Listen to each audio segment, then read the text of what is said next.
ہماری کوشش ہوتی ہے کہ دنیا بھر میں وہ لوگ جو معاشرے میں اصلاح، خیر، دعوت اور لوگوں کی تربیت کا کام کر رہے ہیں، اگر وہ امریکہ تشریف لائیں، ہماری خوش قسمتی ہے کہ ہمارے سینٹر بھی آئیں اور ہم ان کو مدعو کریں، ان سے پوچھیں کہ جو کچھ وہ معاشرے میں خدمات انجام دے رہے ہیں اس کو آگے پھیلانے میں ہم کیا ان کی مدد کر سکتے ہیں، اور خود ان کے کام کی بھی دنیا بھر میں پذیرائی ہو، حوصلہ افزائی ہو۔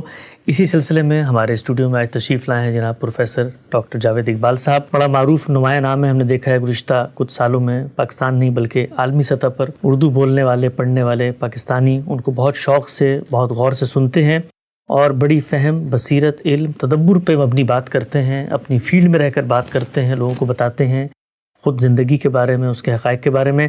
میری خوش قسمتی ہے، آغاز کرتے ہیں ڈاکٹر صاحب، بہت شکریہ آپ تشریف لائے، خیریت سے ہیں؟ بہت شکریہ، مہربانی۔ آپ کی ذرا نوازی ہے، آپ نے ہم طالب علموں کو وقت دیا۔ ڈاکٹر صاحب بتائیے گا، غامدی صاحب سے کچھ تعارف ہے آپ کا؟ کب تعارف ہوا اور کچھ ہم لوگوں سے یا ہمارا جو نقطہ نظر ہے اس کے بارے میں کیا رائے ہے آپ کی؟ جی بہت شکریہ۔ میں بہت عرصے سے غامدی صاحب سے متعارف ہوں، اور ان کی شخصیت سے بھی اور ان کے کام سے بھی، اور میں نے ایک طالب علم کے طور پر بہت تفصیل سے ان کو پڑھا ہے۔ اور پھر آج کل کے جو ڈیجیٹل دور میں یہ ایک بڑی سہولت ہو گئی ہے کہ اس کے ذریعے مسلسل آپ رابطے میں رہتے ہیں، تو میں بہت ہی ایک لائل ان کے شاگردوں میں سے ہوں کہ جو میں نے ان کی ساری فکر کو، اور پھر میں نے اس کو اپنے طور پر شعوری طور پر سمجھنے کی کوشش کی ہے، اور میں ذاتی طور پر یہ بات سمجھتا ہوں۔ اور ابھی غامدی صاحب سے ملاقات ہوگی، اور بہت بہت شکریہ کہ آپ نے اس کا اہتمام کیا۔ اور میں آپ سے جیسے ابھی آف کیمرہ کہہ رہا تھا کہ بڑا اللہ کا احسان ہے کہ آپ سے پہلے ملاقات ہو گئی۔ جو غامدی صاحب کے بارے میں جو وہ باتیں جو تعریف کے ضمن میں آتی ہیں تو مجھے ان کے سامنے بولتے ہوئے ذرا جھجک ہوتی۔ تو غامدی صاحب کے بارے میں میرا ذاتی یہ خیال ہے کہ ہمارے اس دینی فکر میں شاید پچھلے دہائیوں کے اندر اگر انڈیجنس کوئی کام ہے تو وہ غامدی صاحب ان میں سے ایک ہیں، اس لیے کہ وہ کام جو تالیف کی حد تک ہے ہمارے علماء نے اس میں بہت قابل قدر کنٹریبیوشن کی ہیں، اور وہ ان کا بہت احسان ہے، اور اس کے ذریعے سے دین پھیلا ہے، لوگوں کو کی کنفیوژنز دور ہوئی ہیں۔ لیکن جو ایک اللہ تعالیٰ نے ہمیں قرآن اور سنت کے بعد ایک اجتہاد کا ایک سہولت دی اور ایک طرح کا شرف دیا، اس اجتہاد کو کس جگہ پر کیسے ایڈریس کرنا ہے، مجھے غامدی صاحب کے فکر میں سب سے نمایاں بات وہ نظر آئی۔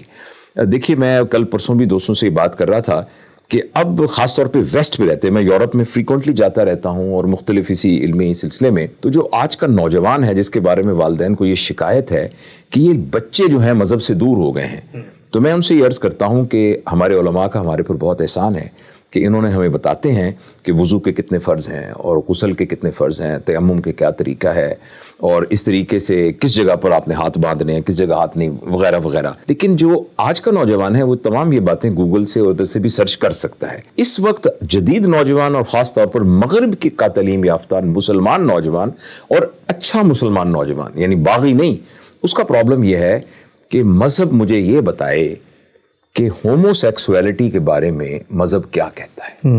یہاں دین عالم جو علماء ہیں ان کی ذمہ داری یہ ہے کہ اب وہ اس کے لیے جو اس نبوی سوچ اور نبوی پرنسپلز کے اندر، اس امبریلا کے اندر رہتے ہوئے، قرآن اور سنت کی امبریلا میں رہتے ہوئے، اس کا ہمارے پاس کیا جواب ہے۔ گلوبل وارمنگ کے بارے میں ایک نوجوان جو دیندار نوجوان ویسٹ کا ہے، وہ یہ جاننا چاہتا ہے کہ دین اس کی کیا مدد کر سکتا ہے۔ پچھلے دنوں ایک صاحب نے کہا کہ انہوں نے سٹیم سیل سے ایک گوشت کا ٹکڑا بنا لیا ہے، اور اس کی پوری کمپوزیشن زبردست پروٹین ہے جس میں فیٹ بالکل نہیں ہے، اور وہ بہت جلدی کمرشلی اویلیبل ہو جائے گا۔ اب آج کا نوجوان یہ پوچھنا چاہے گا علماء سے، اور یہ باغی نوجوان نہیں ہے، یہ الہاد والا نوجوان نہیں، یہ کہتا ہے یہ میں گوشت بازار سے خریدنا چاہتا ہوں، اس کے اوپر بسم اللہ اللہ اکبر پڑھ کے چھری نہیں پھیری گئی، مجھے بتائیے یہ حلال ہے یا حرام؟ تو بتائیے اس میں، مثلا میں وہاں گلاسکو میں تھا، تو وہاں ایک تقریب میں اسی طرح تو ایک خاتون نے پوچھا کھڑے ہو کے کہ میں آپ سے ایک سوال پوچھنا چاہتی ہوں، آپ برا تو نہیں منائیں گے؟ میں کہا میں برا اس لیے نہیں مناؤں گا کیونکہ میرے پاس یہ سہولت میسر ہے کہ اگر مجھے جواب نہ آتا ہوا تو میں کہوں گا مجھے نہیں جواب آتا، تو اس لیے میں انہوں نے کہا دیکھیں یہاں ایک نا سپرم بینک شروع ہو گئی ہے، اس میں ایک لڑکی ہے، اور وہ کسی مرد سے اس کا کوئی تعلق نہیں, وہ بے حیا نہیں ہے, وہ بدکاری نہیں کرتی, لیکن وہ ماں بننا چاہتی ہے اور اس کو ایک سہولت ہے کہ سپرم بیمس کے وہ سے وہ لے سکتی ہے. تو اس نے تو کسی قسم کو کوئی گناہ ان ٹرمز میں جس کے اندر ایک بدکاری اور اس میں آتا ہو. تو اب مجھے بتائیے یہ بچہ حلال ہوگا یا حرام؟ اب یہ اتنا مشکل سوال تھا تو میں نے اس کو معذرت کی, میں کہا میں اس کو شرعی طور پر نہیں کر سکتا. لیکن یہ ہے کہ میں آپ سے یہ مثالیں, اور یہ کافی یعنی ایک جو میں نے بہت ہی ایک سوچ کے لیکن کافی سنجیدہ بات ہے اور سیریس بات ہے, یہ آپ سے اس لیے عرض کی ہے کہ اب ہمارے نوجوان کا ہمارے دین کے کام کرنے والوں سے یہ تقاضا ہے کہ ہمیں گلوبل وارمنگ کے بارے میں بتائیے, ہمیں LGBT کے بارے میں بتائیے, ہمیں اس کے بارے میں بتائیے, یہ جو نئے نئے اور آرٹیفیشل انٹیلیجنس کے بارے میں بتائیے, ہمیں اس طریقے سے بتائیے. اچھا مریخ پہ ہم چلے جائیں گے تو نماز کیسے پڑھیں گے, ہم یہ بتائیے. میں وہاں جا کے تو اس میں سمجھتا ہوں کہ غامدی صاحب نے میرے نزدیک یہ وہ شخصیت ہیں کہ جن کی طرف دیکھا جا سکتا ہے کہ ان سوالوں کا اگر وہ 100% ایگزیکٹ جواب نہ بھی دیں تو یہ وہ اس راستے کا تعین کرنے کی اللہ تعالیٰ نے ان کو توفیق دی ہے کہ جس راستے پہ چل کے یعنی نبی کریم صلی اللہ علیہ وسلم کے اسوہ کی روشنی میں اجتہادی طور پر کیا چیز جو شرعی ہو وہ کی جا سکتی ہے. تو میرا تاثر ہے ان کے بارے میں, اور میں اسی لیے بہت ایکسائٹڈ تھا ان سے ملنے کے لیے اور ان سے بات کرنے کے لیے. ڈاکٹر صاحب بالکل بڑی اہم بات آپ نے کی ہے کہ اللہ کا جو دین ہے اس کو اپنے عہد سے جب تک آپ ریلیٹ نہیں کریں گے اور اس کی جو افادیت آپ کے عملی مسائل میں ہے اس کو ثابت نہیں کریں گے تو وہ دین محض ایک فلسفہ, ایک قصہ تو بن کے رہ جائے گا, لیکن وہ آپ کی زندگی کا نظریہ اور آدرش نہیں بنے گا. چند اور پہلو میں ڈاکٹر صاحب سے پوچھنا چاہتا ہوں. آپ خود جو خدمت انجام دے رہے ہیں, ہم یہ دیکھتے ہیں دنیا بھر میں لاکھوں نہیں کروڑوں لوگ اب آپ کو سنتے ہیں, اور اس میں جو میں نے ایک چیز نمایاں دیکھی وہ یہ تھی کہ رواداری, تحمل اور اختلاف کو کرنے کے آداب اور اختلاف میں جینے کا قرینہ پیدا کرنا. آپ نے بھی ایک بات فرمائی کہ آپ غامدی صاحب سے متاثر ہیں. دنیا بھر میں کوئی بھی شخص جب بات سنے گا نا تو اس کے ذہن میں ہمیشہ یہ بات آئے گی غامدی صاحب سے متاثر ہونے کا ہرگز یہ مطلب نہیں ہے کہ ان کی جتنی آراء ہیں ان کو آپ لازماً قبول کر لیں. یعنی یہ واحد شخصیت ہے کہ جن سے آپ اختلاف کرتے ہوئے بھی ایفیلیٹ ہو سکتے ہیں. آپ یہ کہہ سکتے ہیں جی میں غامدی صاحب سے بہت متاثر ہوں لیکن مجھے ان کی آراء سے اتفاق نہیں ہے. پوچھنا میں آپ سے چاہتا ہوں کہ اس کی کتنی ضرورت ہے ہمارے معاشرے میں کہ ہم دنیا کو یہ بتائیں کہ بھائی انسان ہے, غور و فکر کرتا ہے, اس سے اختلاف بھی پیدا ہوتے ہیں. یہ اختلاف ایک نیچرل چیز ہے, اس کے اندر جینا ہم نے سیکھنا ہے. ہم نے دیکھا مذہبی علماء آپس میں دست و گریباں ہو جاتے ہیں, اور مذہبی علماء کے عام طور پہ بھی ہمارے ملک میں جو حالت ہے. تو اختلاف کے بارے میں خود جو غامدی صاحب کی تعلیمات ہیں, ان کا اسوہ ہے, اس قوم میں انہوں نے 50 سال کام کیا ہے, کیسے دیکھتے ہیں آپ اس کو؟ جی میں سمجھتا ہوں کہ اگر مجھے کوئی یہ کہے بالکل ایز اے نیوٹرل پرسن جو کہ غامدی صاحب کی علمی جتنی بھی ان کی خدمات ہیں وہ ان سے واقف نہ بھی ہو, اور ایک نیوٹرل آدمی یہ کہے کہ غامدی صاحب کی صفات میں سے سب سے بڑی صفت کیا ہے, تو میں کہوں گا ان سے یہ سیکھا جا سکتا ہے کہ کس قدر احترام سے اختلاف کیا جا سکتا ہے.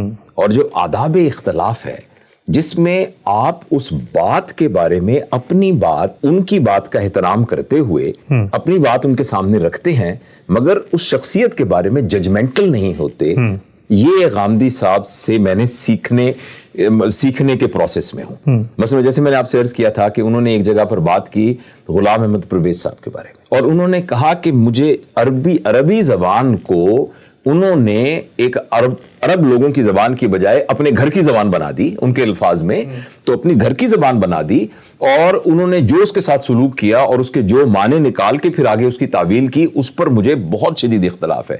لیکن ان کی اس نیت پر کہ وہ قرآن کی خدمت کرنا چاہتے تھے, اس نیت پر میں ان کی بہت قدر کرتا ہوں, اور وہ اللہ جانتا ہے کہ اس نیت پر اللہ ان کو کیا اجر دے گا.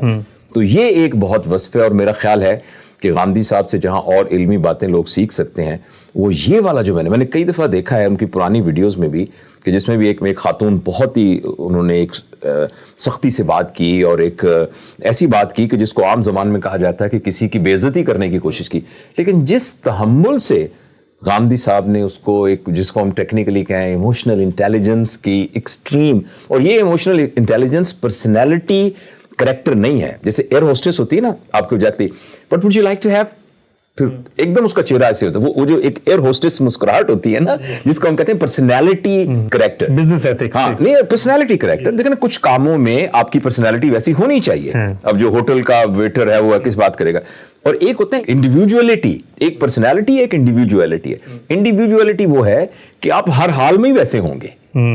تو یہ کہ جو غامدی صاحب کے جو ان کی جو سارے سلسلے میں میرے خیال میں یہ تمام چیزیں ان کو میں چونکہ ڈاکٹر وہی ٹائم ان کے نیورون کا حصہ بن چکی ہیں, ان کے مزاج کا حصہ بن چکی ہیں, ان کی ایک طبیعت کا ایک سرشت بن چکی ہے. تو اللہ تعالیٰ ان کی زندگی میں برکت دے.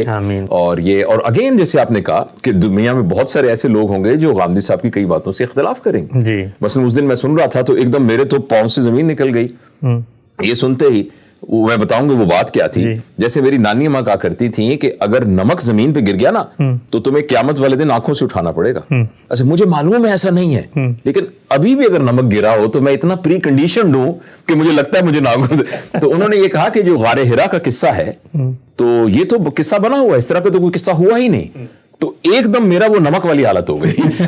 میری بات سمجھ رہے ہیں نا, میری وہ نمک والی حالت ہو گئی. پھر میں نے اس کو غور سے سنا, پھر اس کو میں نے دیکھا, تو میں نے یہ کہا کہ میں بہت عرصے سے لوگوں کے ساتھ تقاریر میں باتیں کرتے ہوئے غار ہرا کے قصے کو سناتا ہوں, اور سنا کے میں اس کے ذریعے سے ایک ایموشنل اپنی ان پٹ لیتا ہوں, اس کے ذریعے سے موٹیویشن حاصل کرتا ہوں. تو جب انہوں نے یہ بات کہی تو ایک دم مجھے تو ایک دم پیروں سے میرے ایسا لگا میری کوئی جائیداد چھین لی گئی ساری, کیونکہ اس کے ساتھ میری عقیدت میری محبت وابستہ ہے. تو اب یہ ہو سکتا ہے کہ بہت سارے لوگ اس بات کے اوپر اختلاف کریں, مگر یہ یا کسی اور بات پر اختلاف کریں یا کسی بھی بات پہ, تو کسی بھی بڑے آدمی کا بڑا ہونا اس کی بات کے اختلاف ہونے کی وجہ سے اس کا تو بڑا پناہ ختم نہیں ہوتا. تو یہی بات غامدی صاحب کے پورے اسلوب کے اندر موجود ہے, اور کاش ہمیں یہ آداب اختلاف آ جائے. خاص طور پر پاکستان میں تو اب دیکھیے بعض اوقات تو دنگل کی کیفیت ہو جاتی. اور میں نے ایک دفعہ ایک تقریب میں مجھے کہا, میں نے کہا جتنے ہمارے بڑے لوگ ہیں یہ کور ویلیوز کے اوپر جو چیزیں ہم میں یکساں ہیں سب لوگوں میں, اس پر بات کریں. یہ اپنی انرجیز کو ہاریزونٹلی کیوں ویسٹ کر رہے ہیں؟ دیکھیں نا, انرجیز جب ہاریزونٹلی ہوتی ہیں تو وہ ایک دوسرے کو انڈو کر دیتی ہیں. یہ 50 ہے یہ 40 ہے تو 10 والا جیت تو جائے گا, مگر پہلے اس کے پاس 50 تھی انرجی.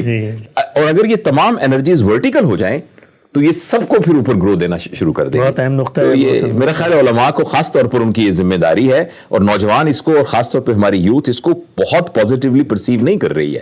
تو یہ بات ان کو ذہن میں ہونی چاہیے. بالکل ٹھیک ہے ڈاکٹر صاحب, دل تو بہت چاہتا ہے کہ آپ سے بڑی تفصیلی بات ہو. ڈاکٹر صاحب نے 1-2 جملے فرمائے, بڑے اچھے جملے ہیں کہ غامدی صاحب کے نیورونز کا حصہ بن گئی ہیں بعض چیزیں.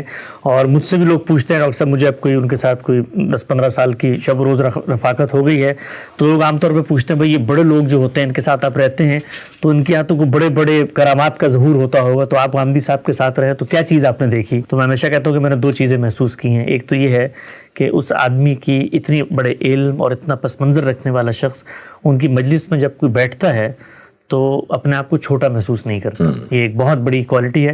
اور دوسرا, وہ جو کچھ گھر میں ہیں وہی وہ باہر ہیں, اور جو کچھ وہ باہر ہیں وہی وہ گھر پہ ہیں. ان کے کوئی 2 رخ نہیں ہیں. اور یہ بڑا اہم سبق ہے کہ اگر ہمیں اللہ کے دین کی حقیقی معرفت حاصل کرنی ہے تو اپنے آپ کو ایسا بنائیں جو خود رسالت مآب صلی اللہ علیہ وسلم نے بتایا. حدیث جبریل میں بھی آتا ہے کہ ہمارے دل میں یہ اندیشہ ہو کہ اللہ ہمیں دیکھ رہا ہے, اور اگر یہ بات نہیں آتی تو کم سے کم یہ ہو کہ ہم تو اللہ کو دیکھ رہے ہیں. ڈاکٹر صاحب انشاءاللہ آپ سے مستقبل میں بھی استفادہ کریں گے.